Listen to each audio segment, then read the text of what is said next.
Hello everyone, you're welcome to the greenhouse here on the Irish Mammy channel. Today is a very exciting day. It happens every year and I really look forward to it coming around every year. Today's the day I sow my warm weather crops, namely tomatoes and peppers and chilies. Okay, so I just want to go through the different varieties of what I'm growing. So this is my chili and pepper section. So I'm growing two types of California Wonder. So one is the golden California Wonder, so that's one that turns yellow when it ripens, and then the other one is just the regular, well it says 300 TMR, I guess that's a particular variety, but it's just your regular looking pepper, and it turns red. So I will harvest both of them as green peppers, and then I'll harvest the yellow and red, and I'll have my nice rainbow mix colour of peppers, which is what I like. This is a Bolivian rainbow hot pepper. This will mostly be grown for our DIY group. I won't be harvesting from this myself. We do a plant sale usually in the summertime as a fundraiser, so I figured a chili pepper plant would be lovely for sale then. And they also, I think these ones, if I remember correctly, these ones ripen to all different colours. So I might have red, yellow, green and purple, I think, as well on the plant all at the same time. So again, I'll not know. I might keep one of these just to see how it does actually ripen. And then, so I went through these on my seed unboxing video. So this is the poblano chili pepper, the golden Greek pepperoncini pepper, and the pimento de padron, which is a padron tapas style pepper. So that's all the pepper varieties for this year. I have grown many different varieties in the past, but that's what I'm growing this year. Not growing jalapenos this year. I still have loads of cowboy candy, which is how I preserve my jalapenos, and I also still have lots of dried jalapenos and dried cayenne chilies as well. So on to the aubergines, two varieties. So this first one here is the bambino one. It's a smaller variety. Like I said, I've not grown aubergines much, well, with any success before. So this smaller variety hopefully will get to ripening before the growing season finishes. And then I'm also chancing my arm with this long purple aubergine. It's still not a full-sized one, but it's bigger, we'll say, than this bambino one. So look, it's an experiment, trial and error. We'll see how we get on. So then on to my tomatoes. I divide my tomatoes into two categories. I'm actually still waiting on one seed delivery. I'm waiting on a variety called Roma VF, which is well-known Italian variety of tomato.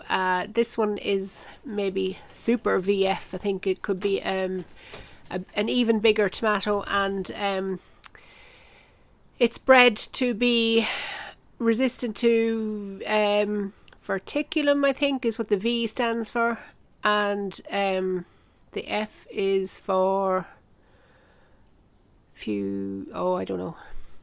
So it's bred to be resistant to some diseases, and it's also bred to be a good size, and it's used as a cooking tomato for sauces, which will be ultimately for preserving for meat. So it's on its way. And then along with that, I'm growing my old trusty reliables, the Amish paste and the mortgage lifter. These have been consistently good for me in the last several years. Amish paste, of course, paste variety of tomato, much drier than most tomatoes, so really good for cooking. It gives you a thicker sauce faster than some of your other varieties. The mortgage lifter is another big tomato, beef style tomato, and it's not as dry as the Amish paste, but lovely flavour from it, and lovely bright red colour as well. And then of course my super marmot, which you may have seen on my unboxing video as well. Again, I love growing the regular marmot for slicing. This is just a bigger variety, and I figured I'd use this one for preserving. Bigger tomatoes are easier for processing, because when you're processing tomatoes, you have to peel them all, and I suppose the less actual tomatoes you have to peel, the easier it leaves it, even if they are just bigger tomatoes. So then we have the fresh eating tomatoes. Sun Gold, these are seeds that I've had from last year. I did buy Sun Gold as well from Seedaholic, but I've had these from, well, actually maybe a couple of years. Sun Gold, like I said, my favourite cherry tomato to grow. They're really like eating grapes. Brilliant for beginner gardeners. Just for the flavour alone, it'll encourage gardeners to keep growing tomatoes forevermore. So I have a couple of packets of those there. I intend to start a good few of those. Again, I'll be giving some of these away as well. Azoichka. This is a variety, I had never really heard of it before. I just ordered it on a whim and I absolutely love it. It's like a yellow beefsteak variety. I can preserve it as well. It's gorgeous eaten fresh, and I do preserve it for making curries. Tomatoes, of course, are a big component of curries. But because this is a yellow variety, it just really adds to the flavour of a curry, and to the colour of the curry as well. Of course, keeps it nice and yellow. And of course, we all eat with our eyes, and I like nice yellow curry. Next is Gardener's Delight, probably my second favourite cherry tomato. Absolutely full of flavour. I don't know what more I can say about it. It's a good overall standard of tomato, and very prolific as well. It grows out double it puts out double let's see, does it say on the back what it is? Trusses, that's the word I'm looking for. So it puts out double trusses of fruit. Definitely very prolific, and I mean, these rarely make it into the kitchen. They're usually eaten straight off the plant in our house. This is chocolate cherry. I like to add a variety of colour, and I usually have a yellow kind of pear tomato, but I don't seem to have any seed for it this year. But again, we do plant swaps, like I said, and I'll probably pick up a few different varieties in the plant swaps as well. So chocolate cherry, nice dark coloured cherry tomato. Lovely depth of flavour to this one. That's what I like about those darker coloured tomatoes. They have a lovely deep flavour to them. The bigger varieties, De Barao I think is one of them, and Paul Robeson as well are other bigger varieties. With lovely dark shoulders and a nice deep kind of smoky flavour. So this is that kind of flavour in a cherry tomato.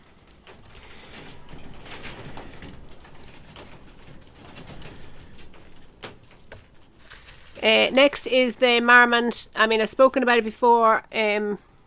Lovely slicer variety of tomato. Great acidic flavour to it. I absolutely love it in a sandwich. Of course, it's good in salads as well, but my favourite way to eat this is in a sandwich in the summertime, and there's nothing like a tomato sandwich in the summer. I probably live off tomato sandwiches in the summer. And then this variety I've not grown before, Auriga. It's a yellow salad style tomato, so size wise it's between your cherry and your beef steak, so more like your money maker or that style that you buy in the shop, the regular ones you buy in the shop. I'm hoping there's more flavour from these though, that's the idea. So we're going to get on to sowing now. I don't know if you can hear, the wind is howling outside. I'm hoping it can't be heard on the microphone here, but so the next job to get on with is the sowing. This year I'm trying a slightly different method of sowing. Now it's not terribly innovative or anything, but I'm trying to save space in my propagator. I have a lot of flowers to sow as well, and I think I might find it very hard to keep all going in the propagator.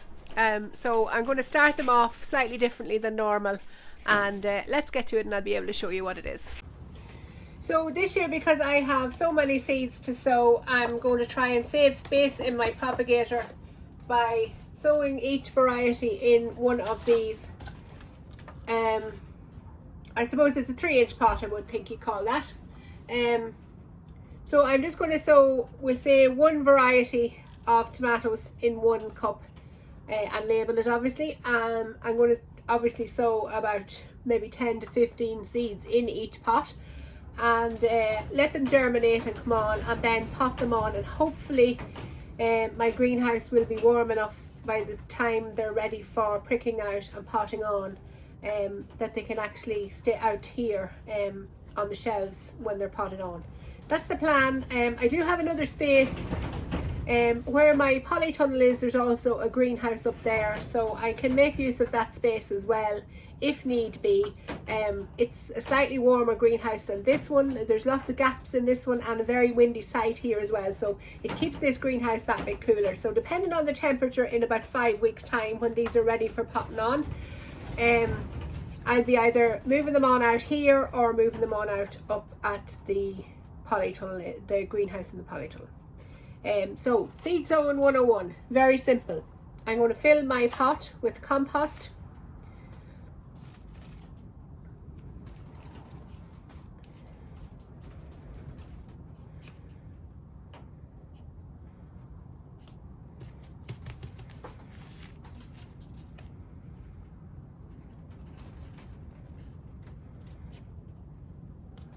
And just tamp it down just to remove any air pockets.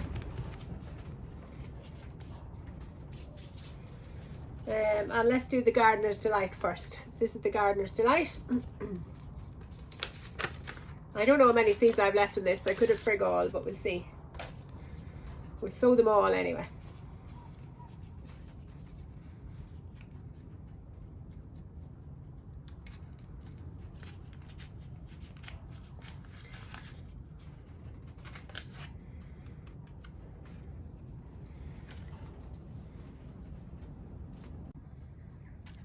Okay, so I think I have about 5 or 6 seeds here maybe.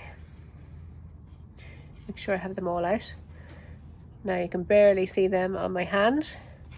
And I'm just going to spread these out over the compost. Because there's so few of them, I can spread them out.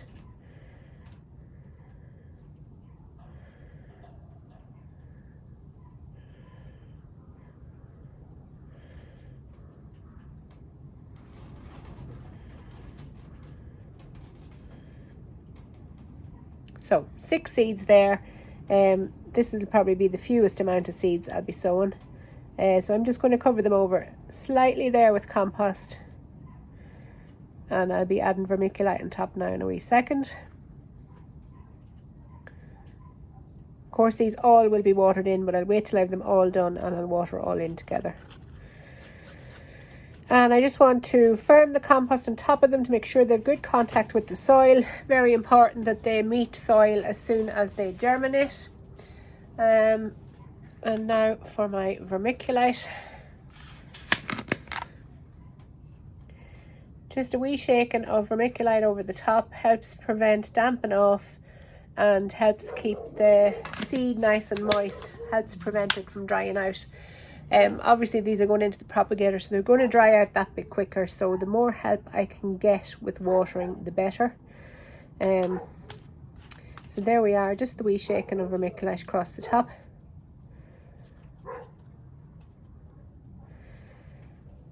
And that's it. So that will be watered and stuck in the propagator. I'll bring you along for that process now in a few minutes. For now I'm going to get on with sowing the rest of my tomatoes.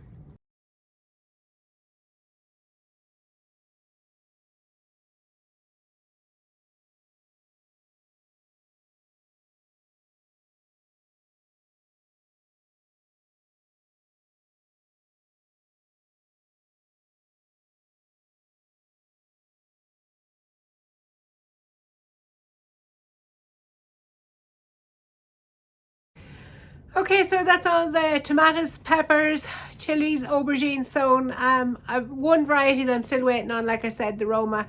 Hopefully it'll be here by the end of the week coming and I'll get that in as well. So now all I have to do is put it into the propagator. Now I already have my onion seeds in the propagator they have germinated, so it's time to take them out because I have to turn the propagator up for the tomatoes and peppers to get them to germinate. I'm afraid it'll be too hot for the onions, and since they are already germinated, I'm going to take them out and climatize them to the cooler weather so that they grow on a little bit slower. So I'll probably be putting my propagator up to about 26 degrees. So tomatoes don't quite need it that hot. Peppers need it hotter. So I've kind of picked a temperature in between, and hopefully everything will germinate fairly quickly. Once I'm happy with the germination, I will then turn that down to about 20 to 22, just depending on how quickly they germinate. Once they have germinated, they don't need the temperature to be as high. So it's best then for acclimatizing them to the greenhouse ambient temperature, it's better to turn them down to about 20 or 22 degrees. So that's it. I hope you enjoyed watching this video. I hope I give you some inspiration as to varieties you can grow, all tried and trusted in this climate that they do well. Like I said, most of them I have grown before, some of them I've not, but I'm familiar with them all the same. So if you've enjoyed watching this video, please don't forget to like the video, subscribe, pressing the notification bell as well to be notified when I put up new videos.